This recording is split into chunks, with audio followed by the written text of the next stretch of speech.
Hi guys, good afternoon. Kumusta din mo tanino? So, karon di ay kay mo ni ikaduhang hugna sa atong ay marugon ang bukoy. Ito ang lakaw. So, mulakaw sa ta today, mulakaw na sa tagbalik. Udto na siya no.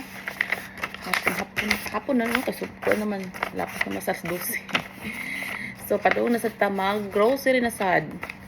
Ikaduha na natong grocery for this week.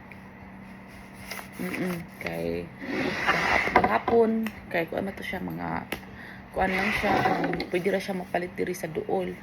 Then karon kay ato na to paliton sa diri. So mao nga mo ni ato ang last nga kuan karon adlaw mo ni last natong buhaton. Then okay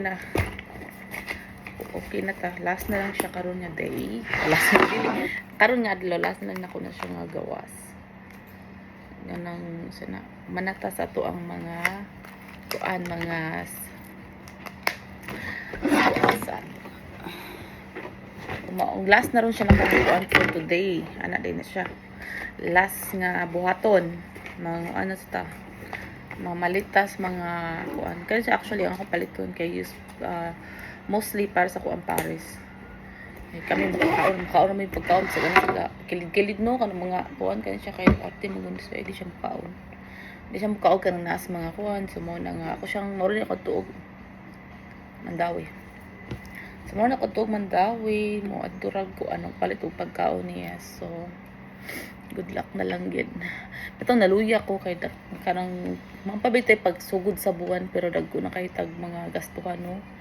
Kay kanang sana ingkuan nga mo ang mga sana naningil nag mga kabitang sabi ni ka ilisdanan ang mga kuan nangita ng ilisan ang kanang mga gamit sa balay need na siya ilisan ng uban nga so, but anyway marano ka nagpaabot ako sa kuang kanang kuan kay dili man siya mukuyog so walay mo drive nagpaabot mo sa mong sakyan kay kanang kuan so nag-update ra ko gamay bitaw pasensya na kayo sa uban mo nga wala pag kay na ko maris bagi kayo sa amin na busy tarong mga panahon na kidaghan mo mga angay but karon nga buwan ba nag-start ko og kana bitaw daghan kayong nang tarungonon nailisdanan so mo na nga wala kay kuan na busy ang akong kuan imbis matakog alas 11 dili na ko mata na kog sayo kay kanang